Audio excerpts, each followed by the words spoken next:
Eduardo, diz que você me escuta. Agora sim. Uhul, que bom! Nossa, fiquei muito feliz. Estou aqui super ansiosa, quero te fazer várias perguntas. Estava Olha, muito triste que deu erro, espero que agora não dê mais. Qualquer coisa é, a gente é eu, resistente aqui, a gente reinicia. a sua imagem ficou fixada e depois tiraram a sua voz. Tanto que eu, Ixi, eu só entendi o comecinho do seu comentário, você falando sobre o aumento das desigualdades agora nas nossas épocas, né? E é claro, isso, e como isso afeta, vamos dizer assim, até a fé na democracia, né? De certa é forma, né? isso, é isso, é Mas isso. É porque você falou com tanta convicção, olha, sobre a democracia, cultura de paz, direitos humanos, como valores que você, assim, durante toda a sua trajetória, você falou, olha, isso é o mais importante. E assim, o que eu estava reforçando é que para a minha geração, para as próximas, a gente nasceu com esses direitos aí e eles são disputados. A gente precisa conquistá-los e melhorá-los a cada dia, né? E eles estão sob ameaça, né? E hoje essa crise das desigualdades é uma das maiores ameaças a esse tripé que você colocou, né? Como grandes valores que você foi aprendendo ao longo de toda a sua trajetória. E aí eu queria que você comentasse como você enxerga hoje as consequências dessa crise das desigualdades para a democracia e alguns caminhos do que poderia ser feito.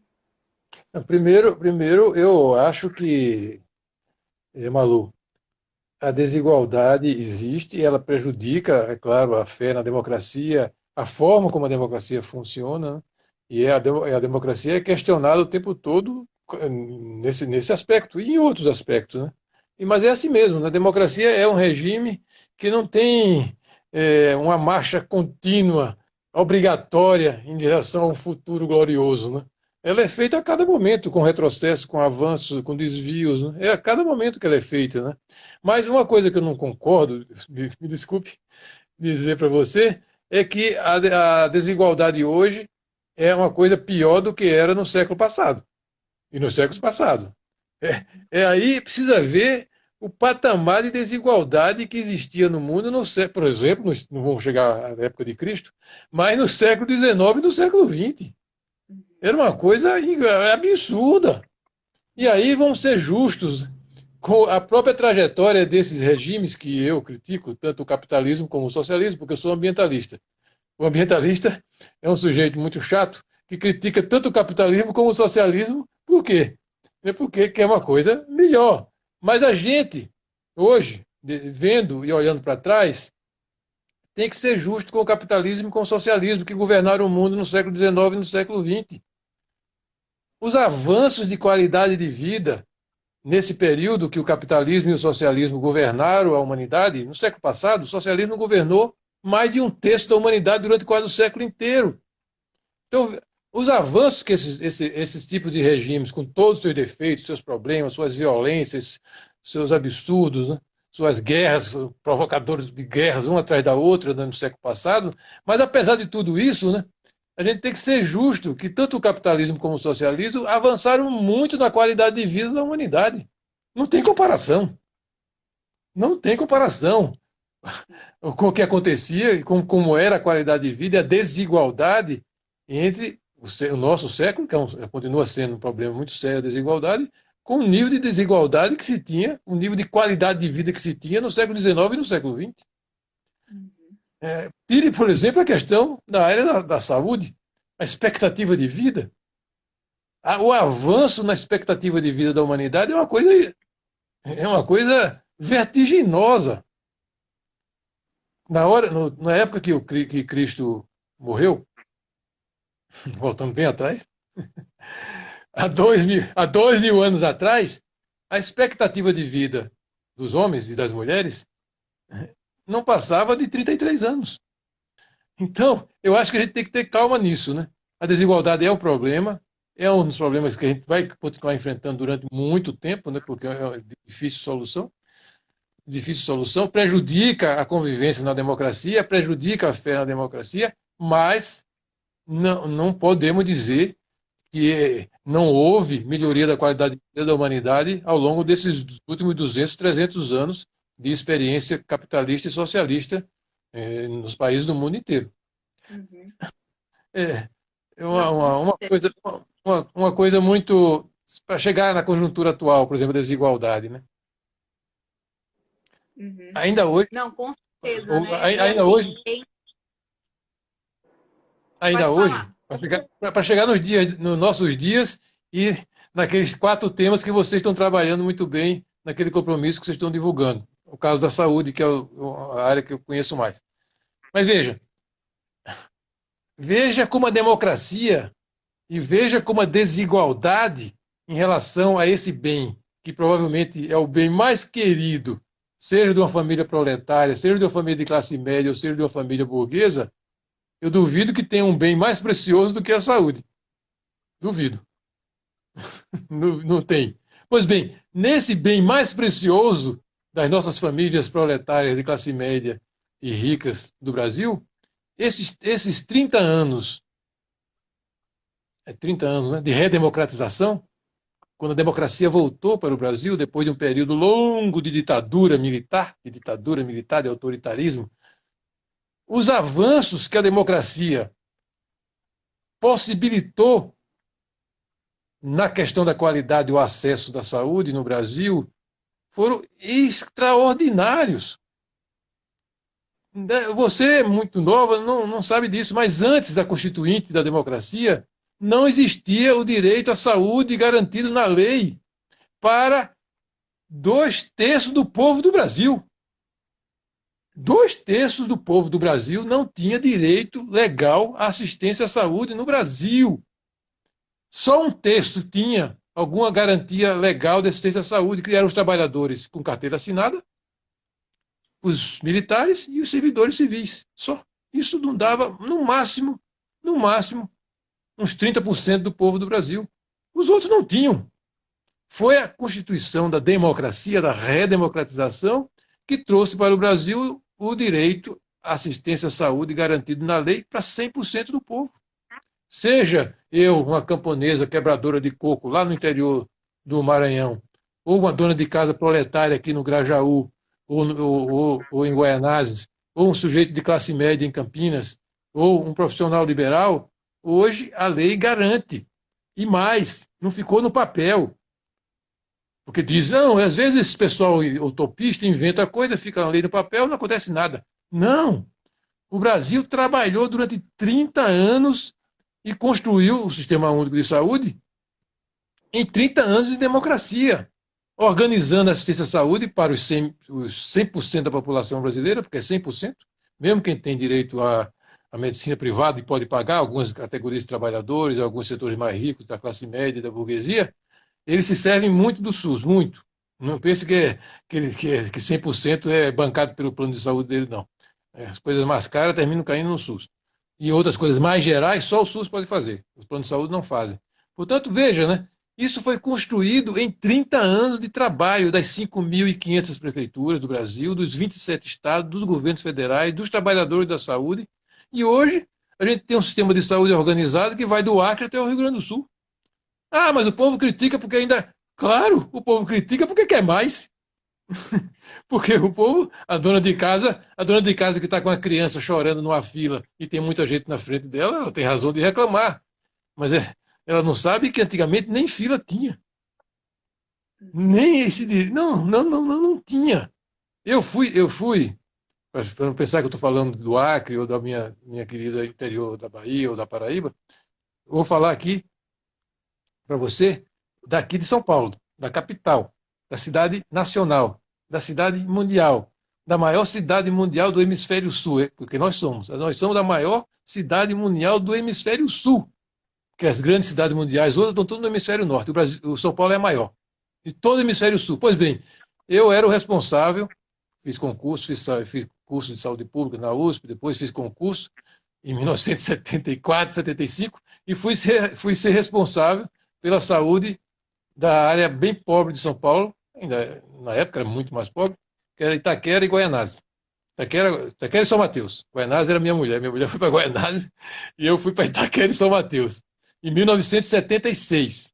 O centro de saúde mais importante de Itaquera, é onde eu ficava sediado para poder comandar o resto das ações, tinha um consultório. Tinha um médico antigo, quando eu cheguei lá, e chegou eu e mais uma pediatra que fez o concurso paralelo ao meu. Eu era o médico diretor sanitarista e ela era pediatra. Nós chegamos no mesmo dia, encontramos já um médico antigo, mais idoso. Então, o senhor só tinha um consultório. Dá para entender uma coisa dessa? Não tinha nenhum hospital público. Zero. Zero.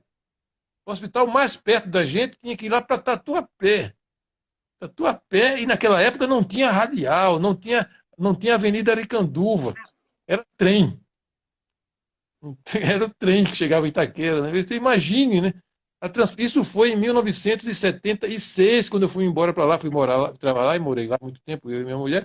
Ficamos lá uns 15 anos trabalhando e morando.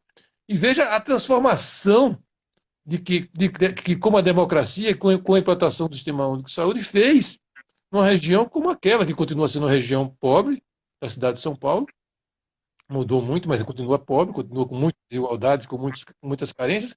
Mas, em 30 anos, no caso meu, 40, porque estou lá desde 76, a mudança foi radical.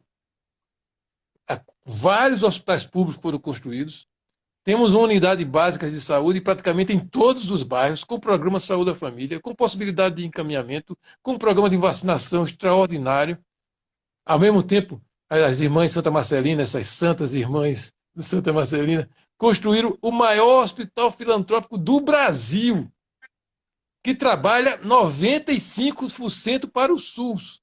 As irmãzinhas, quando eu cheguei lá, elas estavam começando a construir aquele hospital, porque a irmã Josefina, que é a médica-chefe que veio da Itália, quando ela chegou aqui no Brasil, disse, eu não vou, não quero ficar aqui em Perdizes, não. Eles têm uma escola linda, maravilhosa ali em Perdizes, perto da PUC, não sei se você conhece, as irmãs Marcelinas. Quando a irmã Josefina voltou lá, veio do Vaticano, lá na década de 60, 70, disse, o Papa João XXIII falou que a gente tem que ir onde o povo pobre está, eu não vou ficar aqui não. E ela foi lá para Itaquera e construiu do zero o Hospital Santa Marcelina, que é o maior hospital filantrópico do Brasil e que trabalha 100% com o SUS. As irmãzinhas são extraordinárias. Veja, né? Tudo isso foram 30 anos, 40 de trabalho na democracia, da construção do sistema de saúde. Ainda tem desigualdade, sim, ainda tem desigualdade, mas não tem comparação. Veja, né? Então, continua a desigualdade, continua sendo um problema sério, mas a gente tem que relativizar e colocar a história, porque sem a gente também não valorizar as vitórias do povo brasileiro, né? Como é que eu vou ter esperança? Eu termino jogando água no moinho de quem não acredita na democracia. Se eu não conheço a história, se eu não tenho esperança, inclusive, para reconhecer os êxitos do povo do Brasil. Né? Uhum.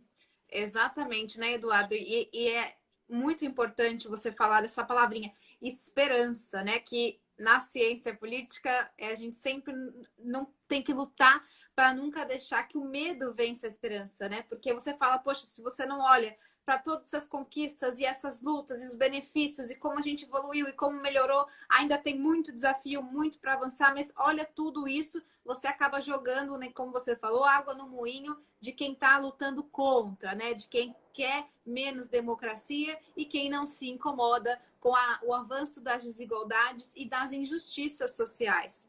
E assim, é muito bonito ver você falar de toda essa história e a paixão que você fala de saúde pública, do SUS. E o pessoal comentou aqui, viva o SUS, é como você disse, temos sim que comemorar, que falar desta conquista e, claro, sempre trabalhando juntos para melhorar e ampliar cada vez mais direitos, né? Porque a gente ainda tem muito a melhorar, mas eu acho que é muito importante essa perspectiva histórica que você traz, né? Porque, como você disse, a minha geração não viveu isso. As que estão chegando não viveram. Então, é muito importante conhecer a história para não repetir os erros do passado e, claro, e lutando, né, e construindo um mundo melhor. E, Eduardo, mas ainda no tema de saúde, eu queria te perguntar, você que é um profundo conhecedor do SUS, quais que você acha que são os maiores desafios hoje e como que o SUS está sendo impactado com toda a crise do coronavírus?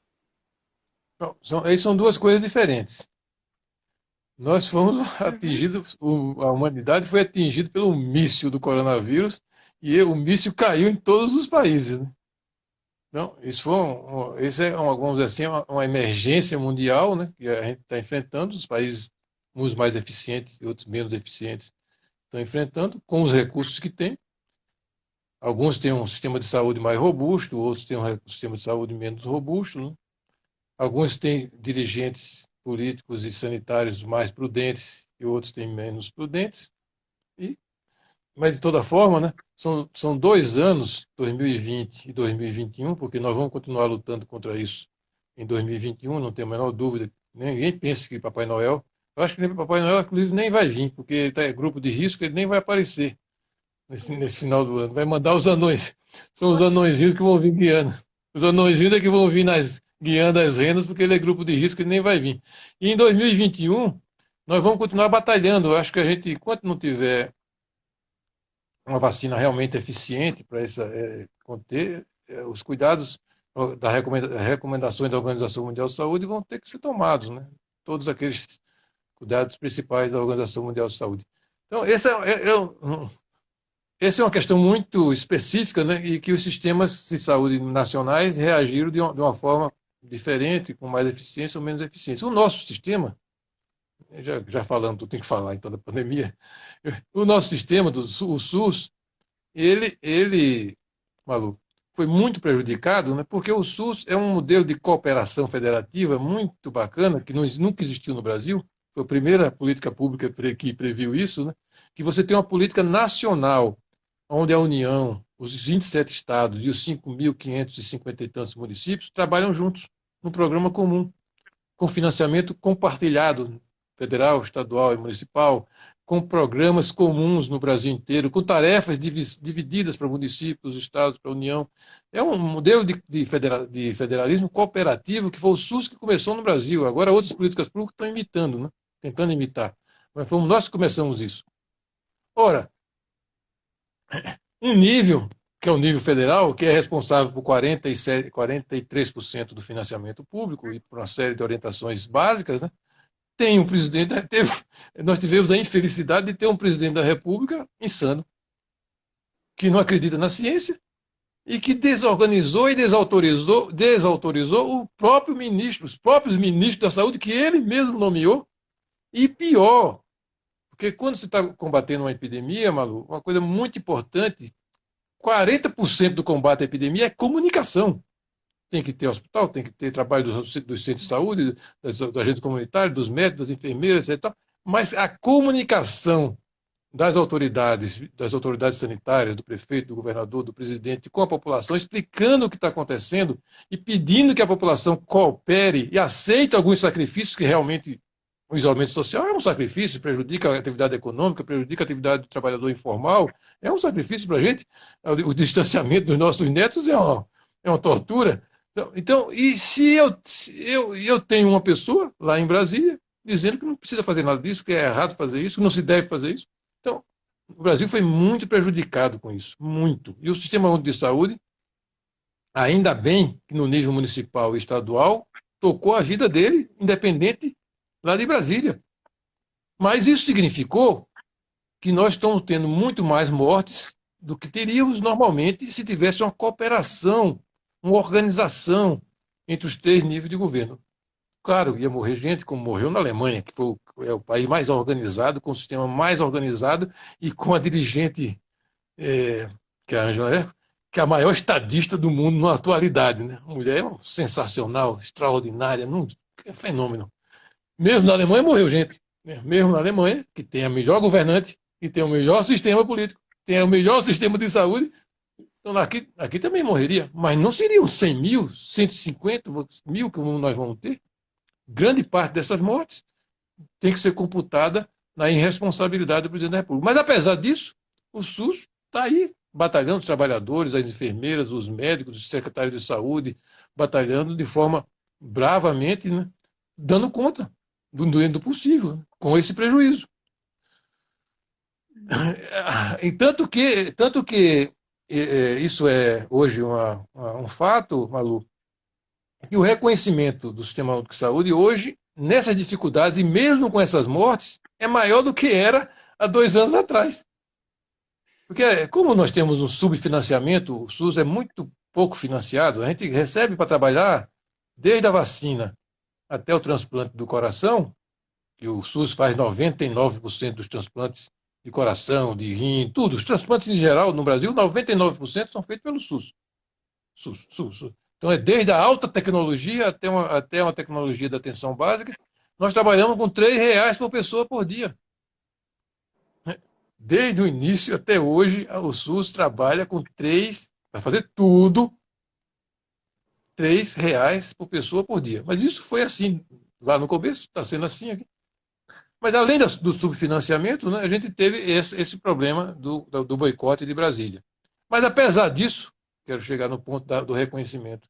Hoje, o reconhecimento do trabalho desses profissionais da saúde, dos secretários de saúde, é muito grande. O povo sabe diferenciar as coisas, né? Eu estava comentando outro dia, eu sou leitor do jornal conservador liberal mais antigo e confiável do Brasil. Eu não sou conservador, mas esse jornal, que é o Jornal Estado de São Paulo. Leio. Desde que cheguei aqui em São Paulo, em 1971, que eu leio o Estado de São Paulo todo dia. Eu nunca tinha visto esse jornal liberal, que nunca foi muito entusiasmado com o SUS, porque ele achava que tinha muito estatismo no meio. Então, o Jornal Estado de São Paulo, há 15 dias atrás, deu 3 editoriais seguidos falando do SUS. Primeiro editorial, a importância do SUS para o Brasil. Segundo editorial, o editorial principal, aquele editorial que deve ser o dono do jornal que escreve. Segundo editorial, quais são os problemas do SUS maiores que a gente tem que estudar. Terceiro editorial, como resolver esses problemas maiores. O jornal Estado de São Paulo, o mais importante jornal liberal da história do Brasil. Outro dia eu estava conversando com uma companheira sua de partido, que é minha amiga vereadora, e estava contando para ela a história do Delfim Neto. O Delfim Neto, que foi constituinte comigo, e votou lá no SUS na época, né, na votação do SUS, em 1987, 88, deu uma entrevista, há uns 15 dias atrás, e estava dizendo, ele está com seus 95 anos, né? Ele foi o principal economista da ditadura. E também era o principal conselheiro econômico do Lula. É um homem muito eclético. Então, o Delfim Neto, que está com seus 90 e tantos, 95 anos, continua muito lúcido, né? Ele disse, na entrevista, eu não sabia que o SUS era tão importante para o Brasil. Veja, o homem, um economista da ditadura, o economista conselheiro do Lula, 95 anos, constituinte. Eu não sabia que o SUS era uma coisa tão importante para o Brasil. Eu quero dizer, ele, dizer, eu vou dizer aqui que hoje, ele, Defineto, acho que o SUS é tão importante quanto as Forças Armadas. Ou seja, né, eu dei muita risada porque disse, é o amor velho e o amor novo. Mas você vê, então, como realmente começa a cair a ficha no Brasil, né? Como já caiu a ficha há muito tempo na Inglaterra, que é um sistema nacional de saúde que garante a saúde de forma indiferente se você é da classe A, B ou C, D, F, G, Z, é importante para um país. Isso na Inglaterra é consenso. Lá o Partido Trabalhista, o Partido Liberal, o Partido Verde, o Partido Conservador brigam entre si, mas todos eles querem apoiar o Sistema Nacional de Saúde inglês, que é o paradigma da nossa reforma. Todos eles defendem, né?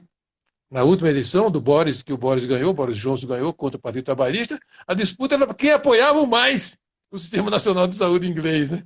Então isso eu acho que começa a aparecer no Brasil um reconhecimento desse sistema criado pela democracia, trazido e adaptado pela democracia à realidade brasileira. Maravilha! Agora o que é que eu ia dizer mais? Bom, tudo isso não quer dizer que o povo não tenha razão de criticar e pedir melhoria, né? Eu sempre comparo a construção do SUS, porque como eu sou do Nordeste, mas estou morando aqui em São Paulo desde 71, que eu vim exilado para cá, fugindo da perseguição da ditadura lá. Aqui era maior, era mais difícil de encontrar gente, de me prender. Desde que eu cheguei aqui, eu já viajei para o Nordeste umas 30 vezes, acho, ou mais, de carro, né? E quando a gente vai para o Nordeste de carro, nós temos que Antigamente a gente ia por Minas Gerais, né? Mas agora, depois que inauguraram a BR-101, na década de 70 do século passado, nós vamos pelo litoral, né? Rio de Janeiro, Espírito Santo, Bahia, papapi, papapá. Então, o SUS é como uma viagem. Eu vou viajar para João Pessoa ou para Natal, essas cidades solares maravilhosas. Eu vou andar 3.500 quilômetros. Eu estou mais ou menos aonde com o SUS aqui no Brasil hoje? Eu estou ali pelo sul da Bahia, passando ali perto de Porto Seguro, a entrada de Porto Seguro, de Trancoso, né? Estou na metade do caminho, ainda faltam 2.000 quilômetros para eu chegar. O importante é me manter na BR-101, né? Ah, Não chegar, não, mas não me desviar, não voltar, não pegar a marcha ré, não entrar e bater lá para o lado do São Francisco, né? Se manter na rota para poder chegar em João Pessoa e Natal, né? Que é o nosso objetivo, né? Então, esse é um processo que a gente tem que entender e compreender, ter tolerância. A gente sabe que isso ainda vai demorar a chegar. Mas aí tem uma coisa, né, Malu? Observando os sistemas mais aperfeiçoados do mundo, né? A saúde é uma política tão difícil, tão complexa, um momento que a gente está frágil, está sofrendo, quer amparo, não quer sentir dor, não quer morrer. É uma política muito difícil. Mesmo em países que têm um sistema de saúde bem desenvolvido, você pega, por exemplo, o Canadá. O Canadá pegou, é um sistema inglês melhorado. O sistema inglês nacional é o nosso paradigma de reforma. E o Canadá é o inglês melhorado. E mesmo assim os canadenses reclamam. Reclamam. Então, a gente que trabalha com a saúde, né, tem que ter muita paciência, né? Eu era secretário eu fui secretário de duas mulheres extraordinárias aqui, né? sim. Foi a Luísa Rondina e a Marta Suplicy. Todas as duas, eu era deputado federal, na época pelo Partido dos Trabalhadores, agora eu sou do PV. Uhum. Mas na época eu era do Partido dos Trabalhadores, e tanto a Erondina e a Marta pediram para eu pedir licença lá em Brasília e vim para cá, trabalhando como secretário de saúde. Então a Marta reclama, mas Eduardo, a gente trabalha tanto, a gente faz tanto, e o povo reclama. Eu disse, mas Marta, o povo quer mais. E a saúde, né? E a saúde é isso, né? É uma política muito difícil o que você tem que trabalhar muito e ainda ter paciência, porque é um momento de fragilidade das pessoas. Tem uma outra coisa muito importante. Você falou, você tinha mandado um recado para mim, eu vou falar só 2 minutos, mas eu vou terminar invadindo seu programa. Não, a Uma ideia coisa muito importante, se você me perguntar, eu já respondo, né? Se você tivesse falar algumas sugestões para melhorar, tirando essa história da pandemia, que nós vamos continuar batalhando mais 1 ano, 2 anos, mas o que é que você sugeriria com esse tempo todo que você está antes do SUS, no SUS, depois do SUS? Eu diria algumas coisas, Malu. Primeira coisa é que o SUS precisa ser ajudado. Ele, pela nossa Constituição, tem que fazer promoção da saúde, proteção da saúde com vacinação, prevenção, tem que atender as doenças quando a gente já está doente e tem que fazer reabilitação também. Isso é uma coisa muito importante, principalmente para os idosos. A gente faz prevenção, a gente faz, porque o SUS tem o melhor sistema de vacinação do mundo. A Organização Mundial de Saúde, quando quer dizer um país que faz vacinação direito, diz que o exemplo é o nosso. Então, prevenção, o Brasil vai bem, um bom sistema de vacinação, muito bom. Tem tradição nisso antes do SUS e continuou. A atenção. Na verdade, a gente praticamente o que a gente faz é atenção à doença. O SUS devia se chamar Sistema Único da Doença, porque a gente só dá tempo e concentra quase todos os recursos para atender quem já está doente. A pressão é muito grande. E a reabilitação a gente faz um pouco, muito pouco. Os idosos têm razão de reclamar muito da gente, principalmente, porque eles precisam de muitos problemas de reabilitação e a gente não ainda. Mas o que a gente não faz nada é o primeiro, é a promoção da saúde. É você incentivar que a gente tenha mais saúde, fique menos doente, portanto, vai pressionar menos o orçamento do SUS, né? E vamos viver muito melhor.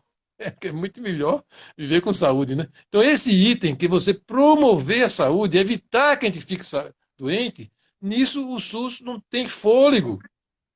Não tem fôlego, não tem orçamento, não tem tempo ainda nesses 30 anos, e quase ele não faz nada de promoção da saúde.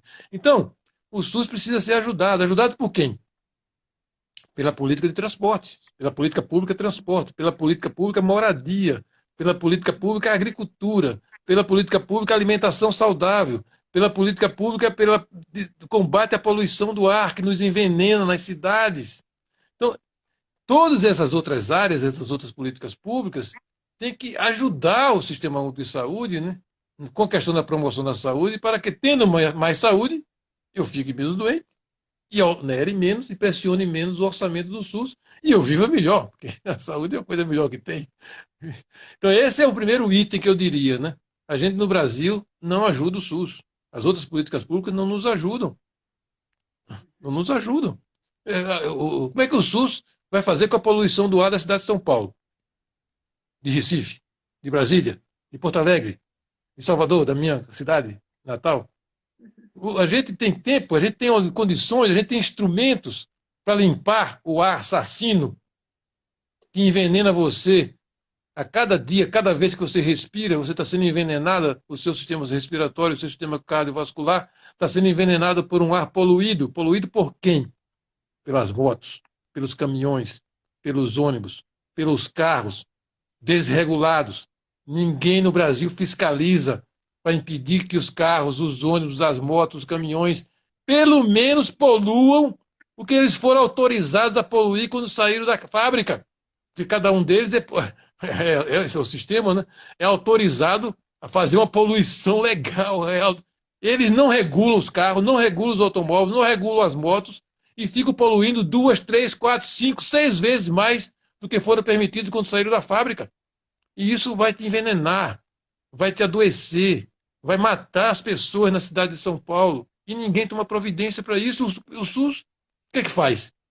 Atende os doentes, tenta salvar, tenta evitar a morte. Mas o SUS não tem condição de limpar o ar de São Paulo. Se isso não for feito, pelo conjunto, por exemplo, pela política de transportes, porque a poluição do ar hoje não é mais a principal, aquela poluição de fábrica, de chaminé, que a gente via antigamente, o movimento ambientalista lá no século passado mostrava aquelas chaminés. Hoje o controle é muito grande. Aqui em São Paulo tem a CETESB, que é um órgão extraordinário, praticamente controlou essa poluição de chaminé. Agora, não controla o cano de escape. Isso é promoção da saúde, Malu. Essa é uma questão que no Brasil o SUS ou é socorrido, ou vai pagar o preço, porque ele é que paga o atendimento, e nós famílias, vamos pagar pelo sofrimento de ficar doente e morrer, como poderiam viver muito mais se não fosse essa poluição do ar. A questão do alimento é outra coisa, né? Sempre se soube, desde a época dos gregos, que o melhor remédio para a saúde, para você ter saúde, é um bom alimento. E no Brasil, é outra coisa interessante para quem fala da desigualdade, o Brasil, que era um país onde a fome imperava há poucas décadas atrás, hoje a gente praticamente, em termos de quantidade, é claro, ainda tem alguns focos de fome, mas praticamente nós conseguimos, em termos de quantidade, né, há condições hoje de alimentação no Brasil. Quantidade, porque a qualidade é péssima. Então, em quantidade, você não vê, como eu via lá na década de 70 no Hospital das Clínicas, as crianças serem internadas no Instituto de Pediatria com desnutrição extrema. Não estou falando da Paraíba, não estou falando do Rio Grande do Norte, eu estou falando de São Paulo. Aqui, ali, na Avenida Doutor Arnaldo, atrás da Avenida Doutor Arnaldo, na pediatria, a gente via, nós residentes médicos, a gente via as crianças serem internadas com desnutrição extrema. Isso quando eu me formei em 1973, 74. Essa questão a gente praticamente resolveu no Brasil com a democracia também. Existe alimentação em quantidade razoável, tirando alguns focos pequenos. Mas a qualidade é péssima, porque é cheia de agrotóxicos, é descontroladamente. As quantidades de açúcar, de sal, de gordura, são coisas horríveis, não tem orientação. E aí, a população pobre, inclusive, que não tem mais informação em relação a isso, termina consumindo a comida de pior qualidade. Então, o problema da alimentação hoje no Brasil é resolvido, o problema da quantidade, razoavelmente resolvido, é o problema da qualidade. Também isso é promoção da saúde. O SUS não pode. Como é que o SUS vai controlar, né, o uso de agrotóxicos lá em massa na produção de alimentos no Brasil, que o Brasil é uma potência agrícola, né? Tem que mudar isso aí. Como é que como é que vai ser regulado as quantidades para que a alimentação seja mais saudável, para que você consuma menos carne, por exemplo, que é um absurdo, né? Você sabe hoje que a proteína vegetal, que é uma proteína totalmente segura, pode substituir a proteína animal com total segurança, e, no entanto, né, continua-se consumindo carne como se não houvesse amanhã, como se todos nós fôssemos gaúchos. Então isso é um absurdo. Isso é um absurdo que o SUS não tem condição de resolver. Tem que entrar e ter o quê? Política de alimentação, de distribuição de alimentos, de reforma da agricultura. O Brasil tem que continuar sendo uma potência agrícola. Eu acho isso uma coisa importantíssima. Acho que a gente vai ser uma potência agrícola cada vez maior, e isso é bom para o Brasil e bom para o mundo, né? Mas tem que ser quantidade e qualidade. Então, essa é uma questão muito importante que eu colocaria em relação ao futuro do SUS no Brasil, né? Ter promoção da saúde nas várias áreas, que ajude a que você tenha saúde, né? E não simplesmente, quando estiver doente, ser bem atendido, que é uma coisa que é uma obrigação que a gente tem que ter. Mas eu quero ter saúde, não quero ficar doente. Isso. Não, e é essa visão ampla do conceito, do significado do que é saúde, que a gente precisa debater hoje, porque saúde não é só fiquei doente, fui atendido, é toda essa promoção de uma qualidade de vida, de uma vida longa, confortável, depende da promoção da saúde.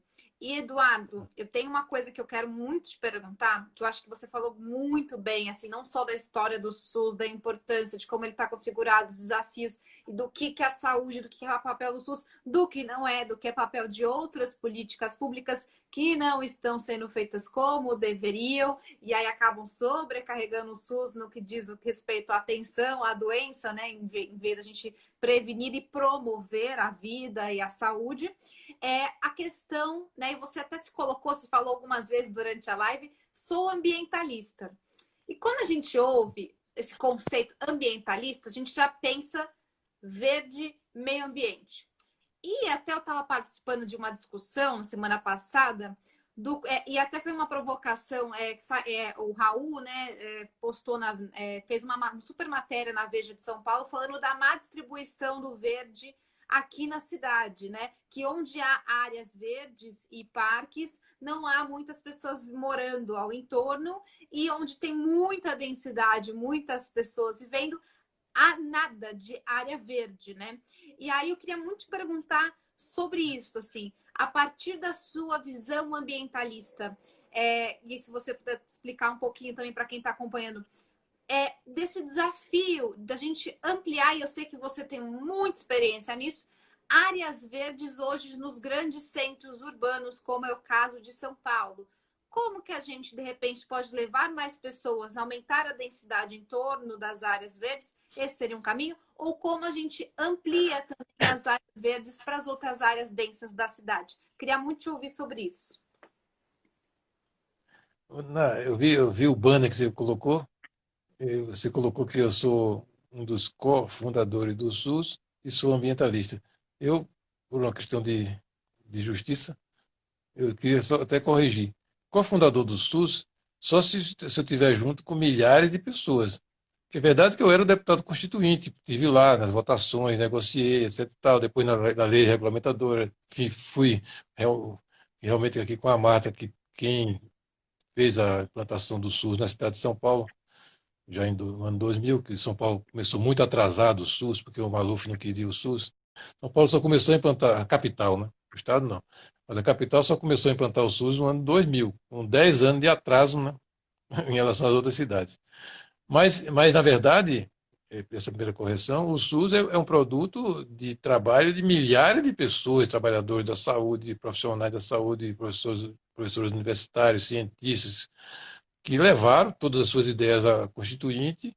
É produto da experiência anterior do Brasil com saúde, os que a gente fez aqui, desde a época de Oswaldo Cruz e outros. É produto da experiência internacional. Não tem, a pessoa não pode dizer que foi ele que inventou, que é fundador. Eu fico sempre muito constrangido com isso. E a segunda questão é a questão do ambientalista. Eu sou um sujeito com 71 anos. Na minha época lá de socialista e de opositor do capitalismo, essa história de ambientalismo não existia. Era coisa de alguns profetas que falavam isso, pregavam no deserto, ninguém ouvia eles. Tô falando isso de 60, de 70, né? Nem o capitalismo, nem o socialismo assim, queriam saber dessa história de meio ambiente. Para eles era o seguinte: é de quem pegar primeiro. É de quem tiver mais força, mais rapidez, mais esperto, taca o pau, que os recursos são infinitos, não vai acabar nunca. É assim que se comportava o mundo. Assim que o capitalismo e o socialismo fizeram a sua trajetória.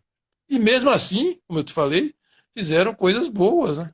Mas falharam nisso, né? Porque eles não tinham essa consciência científica da finitude dos recursos. Isso foi uma coisa que realmente os partidos verdes, na década de 60, fim de 60, começo de 70, trouxeram de bem e de novidade muito grande para a política no mundo, né? Mas isso é uma coisa muito recente, né? Então eu sempre me coloco, como eu sou um homem dessa época, né? Eu sempre me coloco como um ambientalista aprendiz. Às vezes eu me surpreendo, né? Você jovem, né? E quanto mais jovem, mais ambientalista é. Eu tenho um menino, um neto, né, que tem 10 anos, né? Ele é mais ambientalista do que eu. Então, veja, né? Essa é uma. Porque eles já. Vocês já estão sendo formados, e cada vez mais os jovens, né, com as evidências científicas ajudando essa pregação no deserto que os ambientalistas fizeram na década de 60 e 70. Ninguém queria ouvir eles. Aqui no Brasil, quando foi formado o Partido Verde há 30 e tantos anos atrás, pelo Alfredo Sirquis, pelo Gabeira, pela Lucélia Santos, a direita e a esquerda davam risada. Esses palhaços estão fazendo aqui. Velho. Aqui o problema do Brasil é outro, não tem nada a ver com isso. Então, eram humilhados, eram ridicularizados. Né? Diziam que eles estavam inventando coisa, que o Brasil tinha que se desenvolver. Os outros países não atacaram o seu meio ambiente, e o Brasil, porque o Brasil vai deixar de usar seu meio ambiente de forma imprudente? O que os ambientalistas falam é que tem que usar de forma prudente, para que haja futuro para os outros. Essa é a diferença, né? Então, veja, então, eu acho que essa história de ambientalista, eu prefiro sempre ser um ambientalista aprendiz. Porque, tirando alguns cientistas, algumas pessoas muito experientes, eu acho que todos nós estamos aprendendo nisso. E as crianças aprendem mais rápido do que a gente, velho. Bom, mas aí, voltando à questão do meio ambiente, como você falou, e do verde.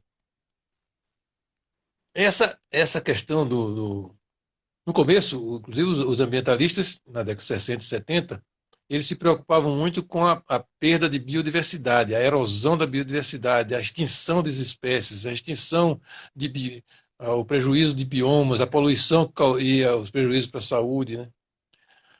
Mas no final do século, Malu, apareceu um dado, uma evidência científica que mudou tudo.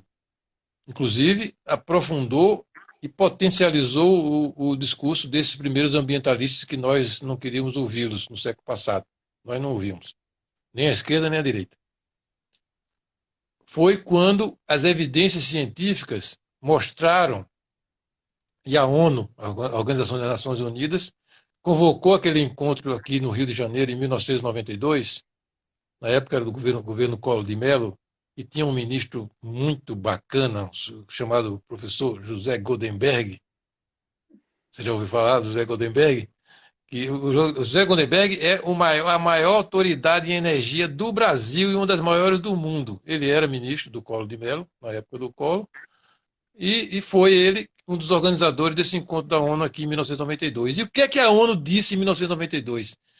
Há evidências científicas de que o clima da Terra está mudando numa velocidade nunca vista, e essas mudanças climáticas não são como aquelas que aconteceram em milhões e milhões de anos atrás por fenômenos naturais. Essa mudança climática está sendo feita pela forma de viver, de produzir, de consumir, principalmente combustíveis fósseis da humanidade, nesse período do desenvolvimento industrial, do capitalismo e do socialismo. Esse anúncio que foi feito em 1992 pela ONU com as evidências científicas mudou completamente a visão e o peso do ambientalismo no mundo. Porque isso significava o seguinte, não era mais a preservação de espécies que estavam sendo extintas, não eram mais biomas que estavam sendo erodidos, recursos naturais estavam desaparecendo, era a ameaça era a existência da humanidade, própria humanidade. Nós estávamos fazendo a extinção das espécies, agora a nossa espécie estava sendo ameaçada pela nossa atividade. E isso tinha que mudar a forma como a economia girava. Porque qual é o sangue, as veias, as artérias, os capilares da economia? A energia. A energia é que move a economia toda, a forma de produzir, de consumir. E é essa energia que é o combustível fóssil, que é a energia solar acumulada milhões de anos atrás, lá embaixo da Terra, que estava provocando a mudança da composição da atmosfera, que estava provocando o aquecimento progressivo da temperatura na Terra e mudando todos os biomas. Então, o que a ONU falou é que para os 192 chefes de estados que estavam aqui no Brasil, capitalistas, socialistas, ditadores, primeiros-ministros, reis, presidentes, vocês vão ter que mudar como a economia funciona. Vão ter que trocar essa energia fóssil, produtora de gases de efeito estufa em nível excessivo, né? E mudar a forma como os capilares, as veias, as artérias circulam o sangue da economia. É um desafio, o maior desafio que a humanidade já teve na face da Terra, eu acho. Muita gente reagiu, muita gente não acreditou em 1992, mas as evidências científicas foram se fortalecendo, fortalecendo. É claro, ainda tem muitos cientistas, alguns, muitos não, mas alguns, que contestam, mas isso é normal, porque a ciência nunca tem 100%, a ciência é sempre dúvida, né? Mas hoje, a quantidade de cientistas que dizem que o que a ONU falou é verdade é a esmagadora maioria. Alguns contestam, porque a ciência é assim mesmo, tem sempre dúvida, tem sempre gente que não concorda. Mas hoje essa questão, então, da mudança climática é a questão ambiental, econômica e social, porque não é só uma questão ambiental, ela é econômica, social e ambiental, mais importante e mais grave que a humanidade tem que enfrentar. Mais grave do que a desigualdade, que é a sua preocupação permanente e a minha também? Sim.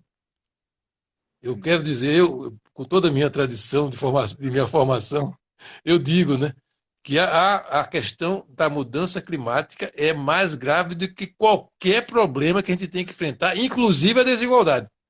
Porque, inclusive, a mudança climática vai punir mais fortemente os mais fracos, os mais pobres. Porque a mudança climática vai se manifestar de forma mais violenta, cada vez mais violenta, e principalmente naquele circuito que está mais em volta do Equador, que por coincidência, é onde estão os povos mais pobres ainda da humanidade. Portanto, mesmo para os mais pobres, a mudança climática é a prioridade zero, número um, e que deve influenciar em todas as políticas públicas, inclusive as outras políticas ambientais. Então, se você me perguntar, então, eu digo, em relação ao meio ambiente, né, é claro que tem que. Você falou da questão do verde nas cidades, né? Eu fui secretário do meio ambiente duas vezes seguidas também aqui. E a gente ampliou bastante as áreas verdes de São Paulo. E levou para as periferias também, porque nós, quando começamos o governo em 2005, como secretário do meio ambiente, a gente tinha 33 parques e 15 milhões de metros quadrados de parques municipais na cidade de São Paulo. E mal distribuídos, porque estavam quase todos no centro, com exceção de um ou outro parque. Por exemplo, o Parque do Carmo, que está em Itaquera, é um parque mais lindo do que o Ibirapuera. É do tamanho de Ibirapuera e mais bonito que o Ibirapuera. Muita gente não conhece. O pessoal do Ibirapuera fica com ciúme, mas eu digo que eu morei lá e andei muito lá. Era um parque de periferia. Outro parque de periferia importante era o Parque Anhanguera. Aliás, por coincidência, os dois foram criados por um prefeito muito importante, ainda da época do regime autoritário, que era o doutor Olavo Setúbal. Mas a gente tinha poucos parques, 33, e mal distribuídos. Com raras exceções, a periferia era zero parque. Então, nesses 8 anos, nós chegamos a 99 parques. O programa era 100 parques, e de preferência levando os parques para as periferias. Nós passamos de 33 para 99, ficou faltando um para chegar em 100, e de 15 milhões de metros quadrados para 45 milhões de metros quadrados. Mesmo assim, a gente deixou ainda mais 50 áreas para serem encaminhadas, porque, na verdade, São Paulo precisa de 250 parques. Eu tenho que ter um parque, né, que eu possa ir andando com 1 quilômetro, no máximo 2 quilômetros.